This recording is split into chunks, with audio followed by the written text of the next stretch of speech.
programang ito ay rated SPG. Striktong patnubay at gabay ng magulang ang kailangan. Maaaring may masiselang tema, lengguwahe, karahasan, sexual, horror o droga na hindi angkop sa mga bata. One, two, let's go! Party like a rock star, look like a movie star, play like an all-star, like a porn star. Hi guys! Welcome to my vlog. So, diba? So, nasa screen, meron kayong nakita niya sa screen sa likod ko. So, di ba yung flood control project? Di ba, kinurakot po? Di po ba? Ngayon po, hindi naman po sa dinilitis o nagalit po ang ibang tao sa mga nangyayari po sa mundo po natin. Lalo na po, ngayon, di ba, nagka-problema po nga yung po natin. Di ba, nagkasunog. Marami pang nangyari, mga bagyo. Nasira yung mga ginagawa nila. Ararap ng mga structures.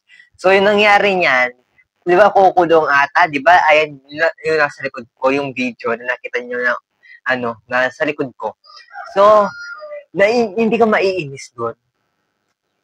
Samantala, yung mga normal people, kinulong, bugbog, sarado, walang pagkain, walang mineral station. So, sila, meron pa silang CR. Samantala po dun sa, yung mga CR po ng mga wala po atang CR man lang yung mga nakakulong po sa, sa Bilibid prison. So, ang sinasabi ko po, porket mataas, mayaman, is ginagalang. Hindi po dapat ganon. Dapat pantay-pantay po yung tingin niyo po, batas. Kasi yung batas, isanhi po yan ng ustisya.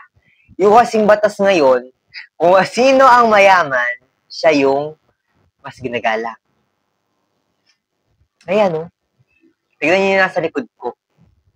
Yung video ko. Ay, hindi ko video yan. Yung video ng GMA, Public Affairs. So yan, pinakita nila, yan daw yung estimate pa lang, estimate. Pero kung talagang tutuusin, dapat makulong siya sa Bilibid yung kulungan sa Bilibid, hindi dapat dyan. Kasi, para po sila, para maranasan po yung nangyayari na ganun sa mga nakukulong. Kasi parang hindi man sila nagkukulong dyan, parang nasa bakasyon lang po sila eh. Kaya uulitin po niyan, I got the perfect abogado. Tatawag sa ng magaling na abogado. See, hindi ba iniisip, kaya sabi niya corrupt. Kaya para sa akin, lahat ng corrupt, lahat ng mga tao, hindi naman lahat ng tao, meron din mabubuti ng puso, meron din pong hindi. Yung batas, hindi na sanghayon. Parang, sino ang mas mayaman, sino ang mas maraming pera, silang magwawagi. Hindi. Pakatandaan nyo, ang mga Pilipino, pag yan nagalit, hindi ko alam kung anong mangyayari. Baka sugurin kayo. Hindi ako sa nagbabala. Yung mga pulis kasi, kaya minsan nagagalit na, nahihintindihan ko yung pulis, naiintindihan ko rin yung mga Pilipino. Ang mga Pilipino, gusto lang nila yung kapayapaan. Maski ako gusto ko ng kapayapaan. Wala man tahong walang gustong kapayapaan. Maski yung mga pulis, meron silang gustong kapayapaan. Sana tumahimik na yung mga ibang tao na huwag nang magrally. Kasi sila po yung napapahamak eh. Sila po yung pinagsasabak ng mga tao.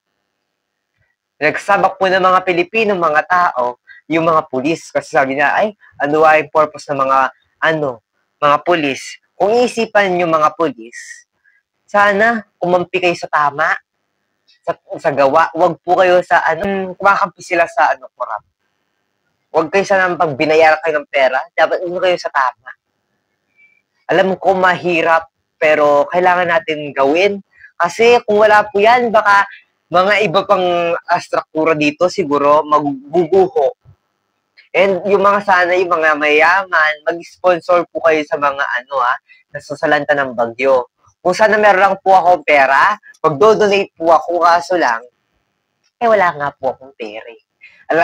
Maliban pa nun, marami pa akong problema sa buhay ko. So, nakikialam po ako kasi hindi naman po ako makakapag-rally, hindi naman po ako makakasali doon.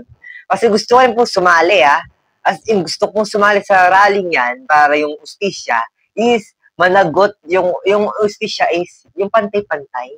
Wag lang dun sa mga mayayaman. No, guys? So, ingat po sa mga nasalanta ng yung lindol. Sana, safe kayo dyan. So, bye-bye.